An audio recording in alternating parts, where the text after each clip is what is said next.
1999, okay? 99, I decided to come around the club. I wanted to be a Hell's Angel. Thought it was the greatest thing in the world, and it is, of course. So in 1999, I start prospecting.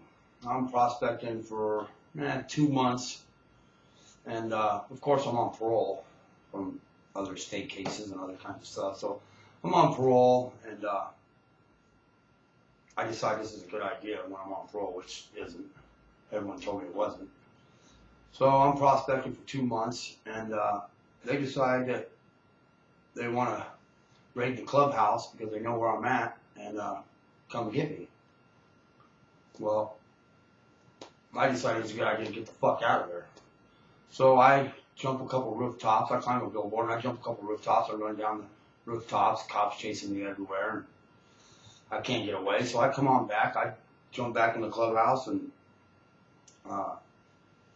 they tell me they just want me for a parole violation. So I empty my pockets, all my illegal stuff and non-legal stuff, and I go turn myself in. But when I turn myself in, I forget that I got a leg brace on from a motorcycle accident that I was in, and I forget that I got a couple grams of mushrooms in my leg brace. So I get to the police station, unload all my stuff, take the leg brace off, and they're holding a bag in front of me going, "Hey, what is this?" And I go, "I don't know. Shit, that ain't mine." And they don't say nothing. They put it away, do my thing. I get a parole violation. I go to prison for a year. In the middle of that year, they call me out to court and file 3 strikes on me. Tell me I'm looking at a life sentence, 28 to life for 2 grams of mushrooms. So I fight the case. I fight it, and I fight it. And I end up getting 32 months at 80%. So here I am, a prospect for the Hells Angels, in prison, 32 months.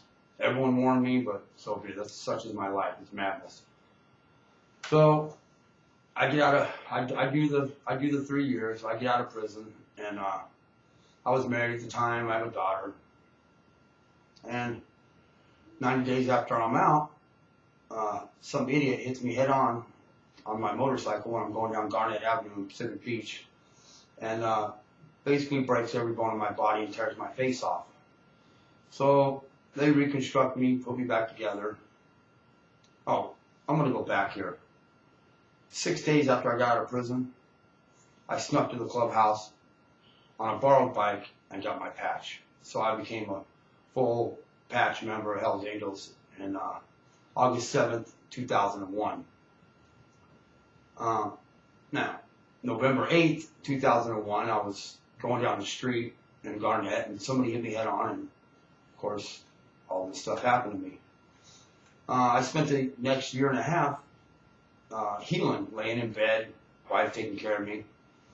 And at the time, my only income was selling drugs, i.e. marijuana. So, and the people I'm doing this with are all under investigation. I'm under investigation. I don't even know it. So I'm laying in bed under investigation. And when I was able to walk around and heal, they raided us, and I ended up getting 7 years, 8 months for a drug conspiracy, which, because I'm in the club, turned into a RICO, which is racketeering in a corrupt organization. And I went to federal prison. While, of course, I had all these injuries and fucked up from my accident. And when I finally get to prison, I'm starting to have all kinds of issues. So they send me to Florida first, then they send me to North Carolina to a hospital. And I get some surgery done, I get stuff done while I'm in the hospital. And I ended up doing the full 7 years and 8 months. Well, I get out, when you get out of federal prison, they send you to a halfway house. Everybody gets a halfway house. So they send me to 6 months in the halfway house, which is in Boston Avenue and Logan Heights down in the ghetto. I go to the halfway house. I do the 6 months clean, beautiful, no problems. I just want to be free. I've been down for 8.5 years. And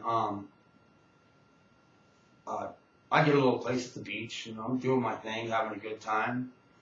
And they have me, you have to call in every day on piss tests. You gotta call and call and call every freaking day, man. So, you know, one day runs into the next, and I can't remember if I called or not. So, after I'm out for 2 months, all of a sudden my door gets kicked in by the SWAT team and everybody else, every other task force they can think of. And they locked me up for forgetting to call in on a piss test. So here I'm in a federal prison, forgot to call in on a piss test, and I'm going to do a violation. Well, the judge likes me, she's cool, and she says, hey, I want you to keep your job, and so she gives me 90 days on an ankle bracelet, and 90 days home confinement. So all I can do is go to work at Ace Tattoo, I'm a tattoo artist, and go home. So for 90 days, I'm sitting in my house. 3 days before the 90 days is up, they raid me again. They block off the streets, SWAT team comes, and my dumbass had a couple ounces of weed and a couple knives in my house, which obviously I'm not supposed to have. And they locked me up again. This time they locked me up for 30 days, and excuse me, and sentenced me to 10 months in the halfway house. That's my violation. So I'm there maybe 3 days, and when you enter the halfway house from the streets, you're supposed to take a TB test, tuberculosis test, whatever.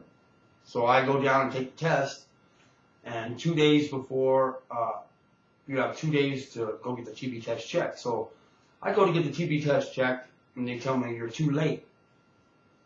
So I go back to the halfway house and tell them, hey, I was too late. Can we set this up again? They go, no, you're going to be terminated from the halfway house. You missed the TB test. It's mandatory you do this, blah, blah, blah. I'm like, oh, fuck. So I call my parole officer, and she says, yeah, they're going to kick you out of the halfway house, and you're going to have to go back to prison. She goes, let me see what I can do. So I'm thinking, yeah, the lady's going to pull her juice card out and fix this. Well, she calls me back and says, hey, there's only one way you can stay in there is if you put this ankle bracelet on for 10 months, and they'll let you stay. So whatever, ankle bracelet, halfway house. Here I am. I have an ankle bracelet. I got a halfway house. I got this sweat patch that they test me with. Now, I don't pee in a bottle anymore because they think I can't. They think I got something wrong with my head and I can't remember to call in, which whatever, I don't care. So I don't use drugs anyway, so I'm clean. So I got the halfway house, which I have to go there and sleep at night, and the only thing I can do is go to work. I can't see my friends, I can't go to nobody's house, I can't do nothing. So I'm in the halfway house with an ankle bracelet. An ankle bracelet keeps me from sneaking off because I can't go to somebody's house because I don't want to throw them off. So it's an ankle bracelet, halfway house, and a sweat patch for 10 months. This all started in January of 2012. Well, I just did the 10 months in the halfway house. I did it with flying colors. Didn't screw up nothing, never nothing. And I get out of the halfway house, and that's where we're at right now. It's on and cracking, believe me.